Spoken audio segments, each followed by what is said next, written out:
welcome to the 2017 College Acceptance Day here at Crosby High School. And I do have a small speech prepared, but I just want to say a few words that as I sit here reflecting, looking at this beautiful class of 2017, of the diversity that I'm seeing in front of me, is actually warming to my heart, and it's great to see so many kids going to college. And I can tell you sincerely from my heart that when I was a senior here, quite some years ago, I had to check out this paper to see when I actually graduated. In full disclosure, this September I'll be going to my 40th class reunion. And it's an honor representing Crosby High School everywhere I go. And I've had a distinguished career within the city of Waterbury, the state of Connecticut, and on a national level. And the young man, the president of the class, said, never forget your roots.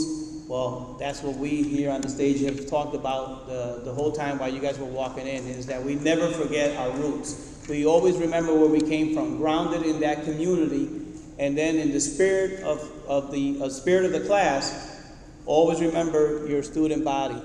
It is 40 years later that I graduated from Crosby High School, and I still keep in contact with some of my colleagues, and I was just sharing.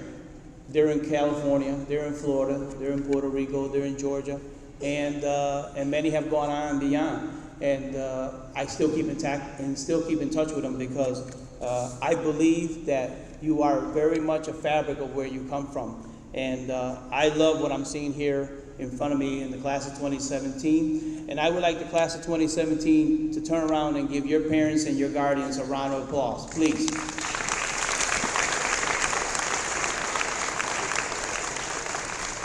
Nobody makes it alone. So I'd like to thank, again, the Crosby administration, Mrs. Gopi, for the invitation to speak here today on what I see is a big, big day for the students, the families. And some time ago, as I said, I have graduated from Crosby High School, and I was the first person in my home, in my family, to actually graduate from anywhere. And that happened when I graduated from grammar school, and the same thing happened when I graduated from here. I was the first person to actually go to college, and I took that very seriously. And I was going to talk a little bit about that. I am a Crosby High School graduate, but unlike many of you here today, I was not a great STEM student, if you will, so science, technology, engineering, and math. Yet I wanted to be an engineer, and I was a poor math student.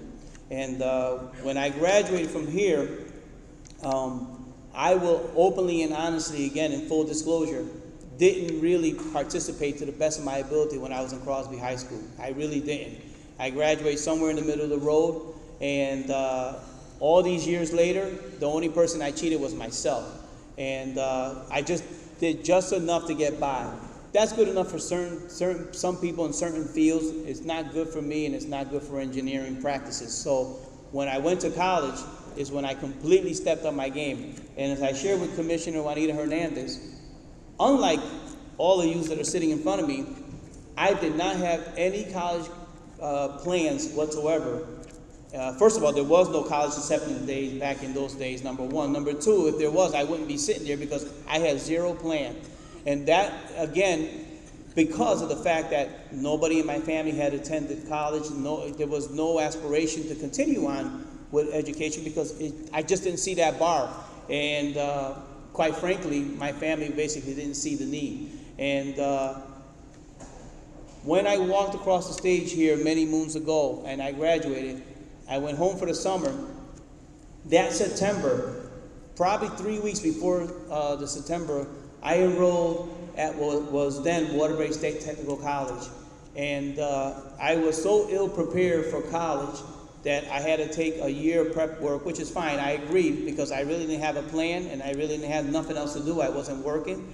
So that's how my college education started. But I persevered. I actually got involved in the books. I completely dedicated myself to creating an engineering career. I graduated from that school 2 years later with an associate's degree in industrial technology. I continued on at Central State University where I got my industrial management degree. And then I continued on with at the University of New Haven for my master's degree, of which I have not completed. That's still one of those yets for me. I still have to finish that. Family first. Family got in the way, and I put it on the back burner. But it's one of those things that is still in the back of my head. But I didn't complete the master's degree, but I was able to persevere and push my two daughters to get their master's degree. And my daughter, Christina, is an educator. She's an English teacher at Derby High School, and she has her master's degree from the University of Bridgeport.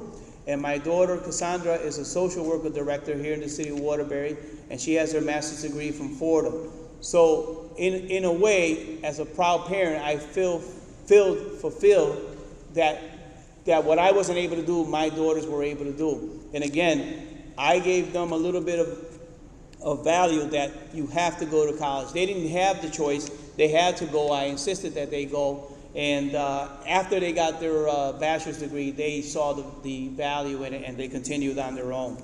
But I think that it's very important today. You're sitting here, and you're saying this man is talking about the future and everything. What you're building today is a line. It's a step. You're building a career. Some of you already know what you want to do with yourself in the future. Some don't have a clue. And that's fine. You'll find your way. Every door has an opening.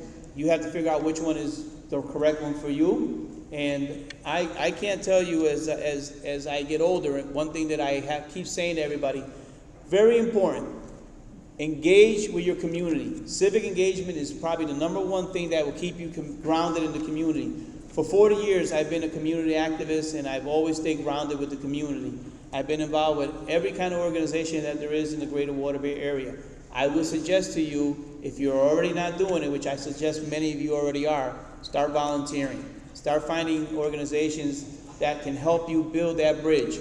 What you're doing is building your resume towards your career. There's plenty of places that you can volunteer and or be of help to the city of Waterbury.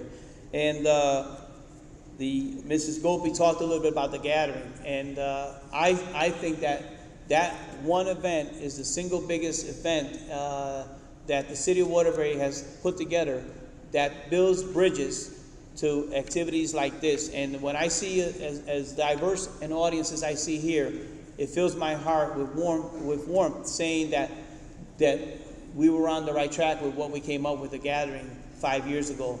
And then this September 23rd, we'll have our 5th one.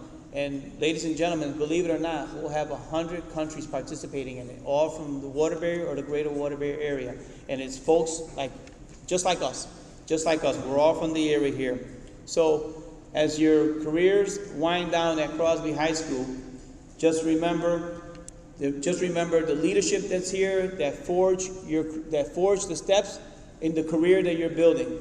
Please stay civically engaged, and lastly, stay connected with some of your close colleagues here. They're going to be life-lasting relationships. They don't appear that way now, but I can tell you that 40 years later, I still speak with Crosby High School graduates. And as I said earlier, that this September I'll be celebrating 40 years graduating from Crosby High School. And it's my high honor to stand here representing Crosby High School with some other alumni here. And Mrs. Gopi, I thank you for the honor to be able to address this commencement, the college acceptance class. And to the families, congratulations, and thank you very much for having me.